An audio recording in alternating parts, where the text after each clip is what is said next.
What's up, Trainiacs? Welcome to this week's Triathlon Newsday Tuesday. This week's edition of Tri Newsday is a doozy. Teams are getting disqualified in USAT events. Our industry is shrinking and races around the world were very sizzly. It's just a weekend of getting pumped up for today.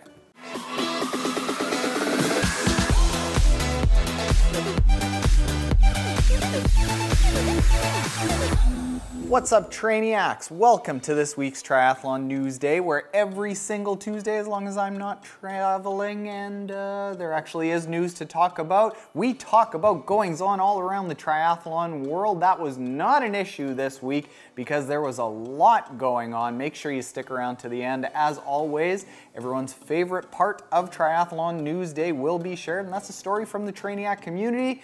And as always, full links to everything we talk about will be in the description below. Let's start off with Queen's University making headlines at the USAT event that was held over the weekend.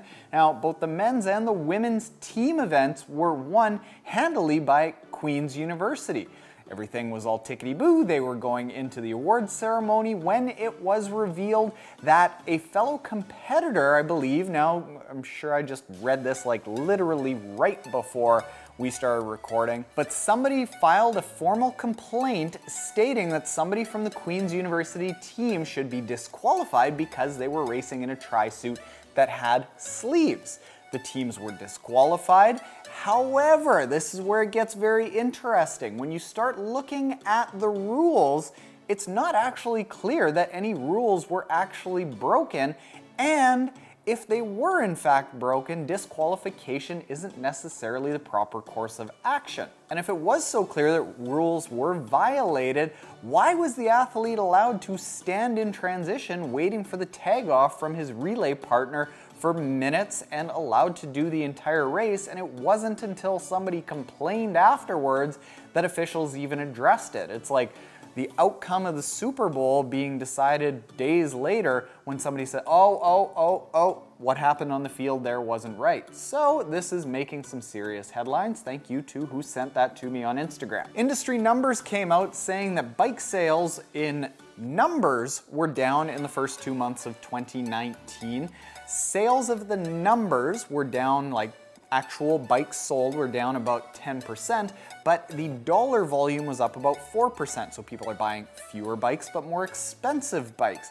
Now this wouldn't really be an issue if it was just a 2-month thing, but it mimics a much more serious downturn that happened over the course of the entire year of 2018. And actually it mimics what I heard about triathlon as a whole over the course of 2016-2017. The industry is actually shrinking.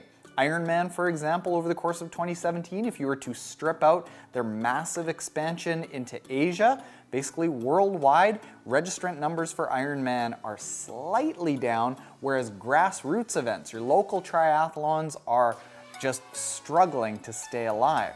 Now, I've heard that this is starting to come back a little bit, but bike sales seem to disagree, and frankly speaking, I think that our industry in triathlon needs a little bit of a kick in the butt to liven it up. It's been the same distances with the same races, largely the same rules, not a lot sexy going on. Sure, there have been challengers from Rev 3 and Challenge and now Super League, but besides Ironman, it's the only game in town, and it hasn't been since they rolled out their half Ironman that we've really seen something new that has really sunk its teeth into the industry, and that's what I want to see again. I don't have any ideas for it though. Again, another piece of news that is not triathlon related, but is still some of the most badass endurance performances going on every single year, and that is the Barkley Marathons. Last week, the 34th annual Barkley Marathon was held, and for the second year in a row, nobody finished. It is a damn tough race. So tough that they design it basically hoping, assuming, setting it up so that there are no finishers. In fact, in the history of the race, only 15 athletes have ever actually finished the entire race.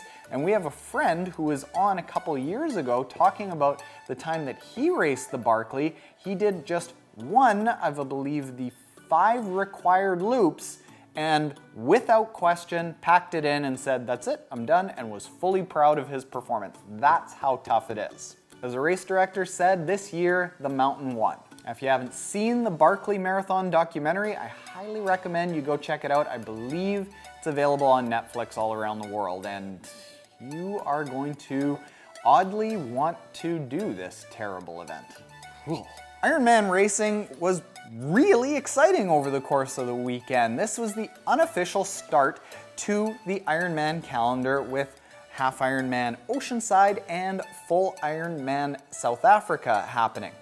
In Oceanside, just leading into the event, Lionel Sanders announced that he would not be attending Half Ironman Oceanside, and during the race, Sam Appleton actually crashed out of the bike. So with two of the leading contenders out of the race, Ben Kanute, who is actually my pick to win the race, ended up winning. I really should have said that somewhere. Daniela Ryf, who rarely races on continental US, of course, went in, dominated, won by over 5 minutes in a blazing fast time. The full Ironman African Championships was held, as I mentioned, in Port Elizabeth, South Africa, and Ben Hoffman came off the injured reserve list after last year not being able to race in Kona due to a stress fracture. Came back really strong with a very fast time around, I want to say 7:34 it was. However, the swim course was shortened due to ocean conditions. Still awesome to see Ben back, winning by almost 6 minutes. On the women's side, our pal, instructor of the How to Swim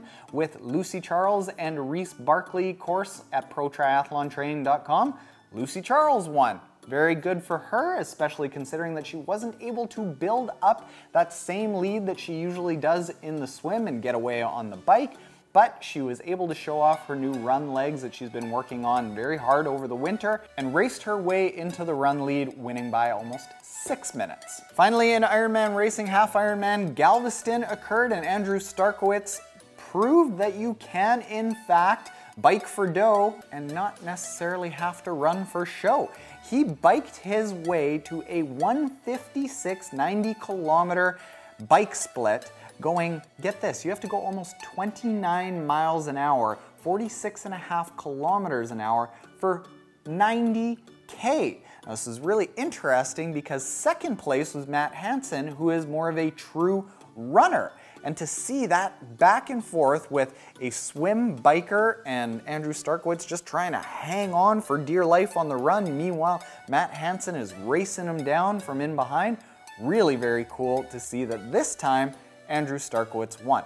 On the women's side, new fellow Ventum Pro Jeanni Seymour also won in a really fast time of 4:01, and I mean, is it because she's now on the best bike in triathlon? We don't know, but we can certainly say that yes, it is the case. Now, what's crazy about this event in Galveston is that for the second year in a row, weather has just played havoc on the entire event. Last year it was so cold that Mel Hochschild's hands froze and she couldn't actually take on nutrition, so she went without nutrition for the entire race. This year, after the pros finished, the weather just slowly disintegrated. You could see this at the finish line, and it got so intense that the finish line was basically swept away and they had to cancel the end of the race, just peeling people off the course. So mountain got the better of people at Barkley, weather got the better of vast majority of the field in Galveston.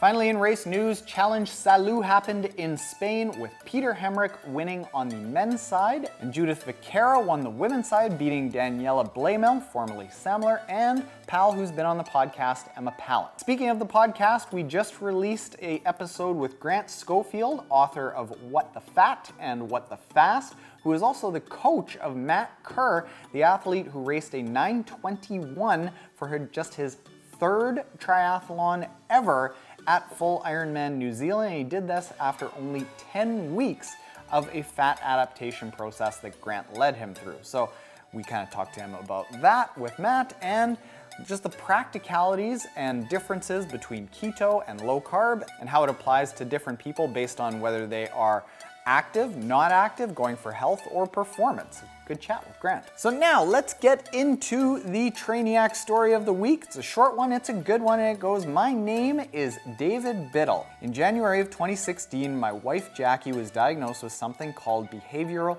variant frontal temporal degeneration, or FTD. I'm sorry to hear that, Jackie. I hope you are doing okay. This disease involves the progressive degeneration of the brain. Unfortunately, there's no cure or even medication to slow the disease. I'm my wife's primary caregiver, and through all this, one of my desires was to maintain health so I could become a better caregiver for my wife. That desire has been the basis of my increased focus on exercising and physical training, and after experiencing a back problem developed from lifting my wife, I decided to build a gym in the garage so that I could add strength training to my running and cycling.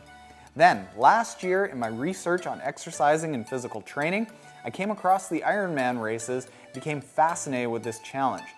Adding to my excitement about the challenge, I realized that in 2019 I would turn 70 years old, and I thought that it would be inspiring to do a 70.3 race in that same year that I turned 17, and to do so in support of the AFTD organization.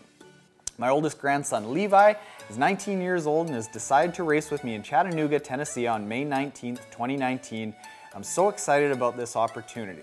Not only will I get to race with my grandson, but it'll also allow me to accomplish two goals: maintain my health and better care for my wife and raise awareness about FTD. This is awesome here, David.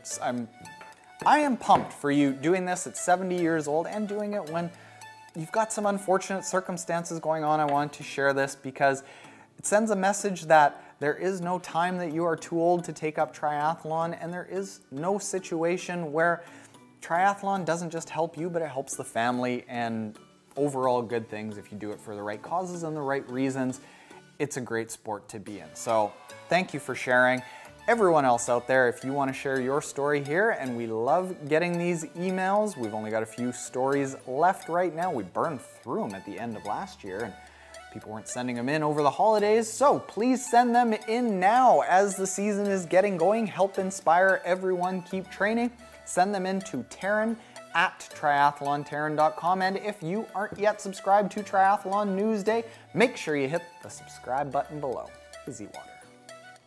Makes frequent guest appearances on the Triathlon Taren show. Later, Trainiacs.